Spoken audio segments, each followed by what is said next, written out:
Hello friends, doctor ma'am ಚಾನಲ್ಗೆ ಎಲ್ರಿಗೂ ಸ್ವಾಗತ. ಇವತ್ತು ನಿಮಗೆ ಈ ಕರಿಬೇವು ಅಂದರೆ ಕರಿ ಲೀವ್ಸಿಂದ ಮಾಡ್ತಕ್ಕಂಥ ಒಂದು ಚಟ್ನಿ ಪುಡಿನ ತೋರಿಸ್ತಾ ಇದ್ದೀನಿ.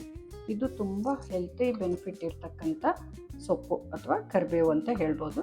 ಇದು ನಮಗೆ ಸ್ಕಿನ್ಗೆ ಒಳ್ಳೆಯದು, ಕೂದಲಿಗೆ ಒಳ್ಳೆಯದು, ಶುಗರ್ಗೆ ಒಳ್ಳೆಯದು, ಆಮೇಲೆ ನಮಗೆ ಕೊಲೆಸ್ಟ್ರಾಲ್ನ ಕಡಿಮೆ ಮಾಡ್ತಕ್ಕಂಥ ಗುಣ ಇರ್ತಕ್ಕಂಥ ಕರಿಬೇವು ಇವತ್ತು ನಾನು ನಿಮಗೆ ಚಟ್ನಿ ಪುಡಿ ಥರ ಮಾಡೋದು ಹೇಳ್ತಾ ಇದ್ದೀನಿ. ಇದಕ್ಕೆ ಮೇನ್ ಇಂಗ್ರೀಡಿಯೆಂಟ್ ಏನು ಅಂದರೆ ಕರಿಬೇವು. ನಿಮ್ಗೆ ಎಷ್ಟಾಗುತ್ತೆ ಅಷ್ಟು ಕರಿಬೇವು ತೊಗೋಬೋದು. ನಾನಿವತ್ತು ಒಂದು ಬೌಲಲ್ಲಿ ತುಂಬ ಪ್ರೆಸ್ ಮಾಡಿ ತುಂಬಿದ್ದೀನಿ. ಇದು ಕರಿಬೇವಿನ ಸೊಪ್ಪು. ಇದು ಒಂದು ಬೌಲಿದೆ.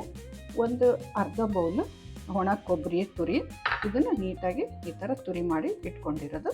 ಇದಕ್ಕೆ ಸ್ವಲ್ಪ ಒಂದು ಟೀ ಸ್ಪೂನ್ ಧನಿಯಾ ಬೇಕಾಗುತ್ತೆ, 1 ಟೀ ಸ್ಪೂನ್ ಜೀರಿಗೆ ಬೇಕಾಗುತ್ತೆ, 2 ಟೀ ಸ್ಪೂನ್ ಕಡಲೆಬೇಳೆ, 2 ಟೀ ಸ್ಪೂನ್ ಉದ್ದಿನಬೇಳೆ, ಒಂದು 8 ರಿಂದ 10 ಎಳೆಗಳು ಅಂದರೆ ಪಲ್ಕು ಬೆಳ್ಳುಳ್ಳಿ ಬೇಕಾಗುತ್ತೆ, 2 ಟೀ ಸ್ಪೂನ್ ಅಚ್ಚ ಖಾರದ ಪುಡಿ, ರುಚಿಗೆ ತಕ್ಕಷ್ಟು ಪಿಂಕ್ ಸಾಲ್ಟ್. ನಾವು ಸ್ಟವ್ ಮೇಲೆ ಒಂದು ಪ್ಯಾನ್ ಇಟ್ಕೊಳ್ಳೋಣ. ಈ ಕರಿಬೇವಿನ ಸೊಪ್ಪು ಏನಿದೆಯಲ್ಲ ಡ್ರೈ ರೋಸ್ಟ್ ಮಾಡ್ಕೊಳ್ಳೋಣ. ಮೊದಲು ಇದನ್ನು ಕರಿಬೇವು ಸೊಪ್ಪನ್ನ ಮುಂಚೆ ನೀವು ತೊಳೆದು ಒಂದು ಬಟ್ಟೆ ಮೇಲೆ ಒಣಗಿಸಿ ಇದನ್ನು ರೆಡಿ ಇಟ್ಕೊಂಡಿರಬೇಕು. ಈ ಥರ ಲೋ ಫ್ಲೇಮ್ ಇಟ್ಕೊಂಡು ಕಲರ್ ಚೇಂಜ್ ಆಗದೇ ಇರೋ ಥರ, ಅಂದರೆ ಕಪ್ಪು ಆಗಬಾರ್ದು ಇದು ಕರಿಬೇವಿನ ಸೊಪ್ಪು. ಆ ಥರ ನೀಟಾಗಿ ಲೋ ಫ್ಲೇಮಲ್ಲಿ ಇದು ಕ್ರಿಸ್ಪಿ ಆಗೋ ಥರ ನೀವು ಫ್ರೈ ಮಾಡ್ಕೋಬೇಕು. ಇದನ್ನೊಂದು ಪ್ಲೇಟಿಗೆ ಟ್ರಾನ್ಸ್ಫರ್ ಮಾಡ್ಕೊಳ್ಳೋಣ. ಈ ಥರ ಒಂದು ಪ್ಲೇಟಿಗೆ ಇದನ್ನು ಟ್ರಾನ್ಸ್ಫರ್ ಮಾಡ್ಕೊಳ್ಳೋಣ. ನೆಕ್ಸ್ಟು ಅದೇ ಪಾತ್ರೆಗೆ ಒಂದೊಂದು ಐಟಮ್ನ ಮತ್ತೆ ಫ್ರೈ ಮಾಡ್ತಾ ಹೋಗೋಣ. ಕಡಲೆಬೇಳೆ ಹಾಕಿ ಇದು ಕೆಂಪಾಗೋವರೆಗೂ ಫ್ರೈ ಮಾಡೋಣ. ಕಡಲೆಬೇಳೆ ಸ್ವಲ್ಪ ಕೆಂಪಾಗ್ತಿದ್ದಂಗೆ ಉದ್ದಿನಬೇಳೆನ ಹಾಕ್ಬಿಡೋಣ. ಈಗ ಉದ್ದಿನಬೇಳೆನ ಕೆಂಪಾಗ್ತಾ ಇದೆ. ಇದಕ್ಕೆ ನೆಕ್ಸ್ಟ್ ಐಟಮ್ಸ್ನ ಸೇರಿಸ್ಕೊಳ್ಳೋಣ. ಜೀರಿಗೆ ಹಾಕ್ತಾಯಿದ್ದೀನಿ, ಈಗ ಧನಿಯನ್ನು ಹಾಕ್ತಾಯಿದ್ದೀನಿ. ಇದನ್ನು ಸ್ವಲ್ಪ ಫ್ರೈ ಮಾಡ್ಕೊಳ್ಳೋಣ. ಇದಕ್ಕೆ ಸ್ವಲ್ಪ ಹುಣಸೆಹಣ್ಣನ್ನು ಹಾಕಬೇಕು. ನಾನು ನಿಮಗಾಗಲೇ ತೋರ್ಸೋದು ಮರೆತೆ.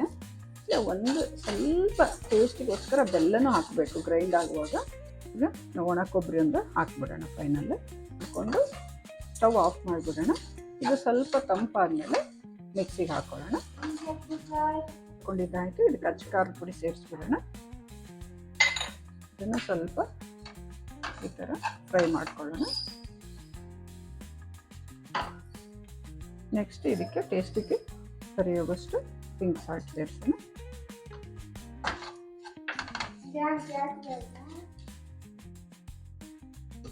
ಎಲ್ಲ ಐಟಮ್ಸ್ನ ಈ ಥರ ಹೊಂದ್ಕೊಳ್ಳೋ ಥರ ಕಲಿಸ್ಕೊಂಡಿದ್ದಾಯಿತು.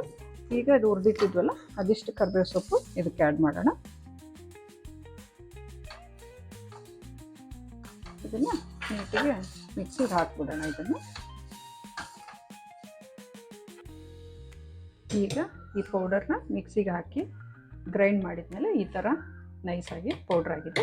ಈ ಸ್ಟೇಜಲ್ಲಿ ಒಂದು ಸ್ವಲ್ಪ ಇಷ್ಟು ಬೆಲ್ಲ, ರುಚಿಗೆ ತಕ್ಕ ಸ್ವಲ್ಪ ಟೇಸ್ಟ್ ಆಗುತ್ತೆ.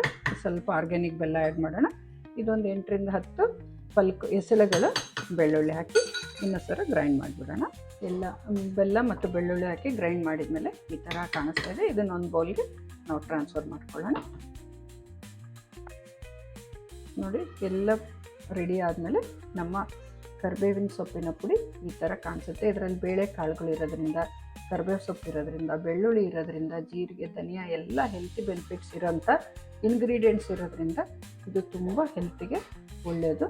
ಇದು ನಿಮಗೆ ಬಿಸಿ ಅನ್ನ ತುಪ್ಪದ ಜೊತೆನೂ ಚೆನ್ನಾಗಿರುತ್ತೆ, ರೊಟ್ಟಿ ಚಪಾತಿಗೂ ಚೆನ್ನಾಗಿರುತ್ತೆ, ಇಡ್ಲಿ ದೋಸೆ, ಇಡ್ಲಿಗಂತೂ ತುಂಬಾ ಚೆನ್ನಾಗಿರುತ್ತೆ. ತುಪ್ಪ ಆಮೇಲೆ ಪುಡಿ ಅಂತ ಹಾಕ್ಕೊಂಡು ತಿಂದರೆ ಇಡ್ಲಿ ಪುಡಿ ಅಂತ ಅದು ಚೆನ್ನಾಗಿರುತ್ತೆ.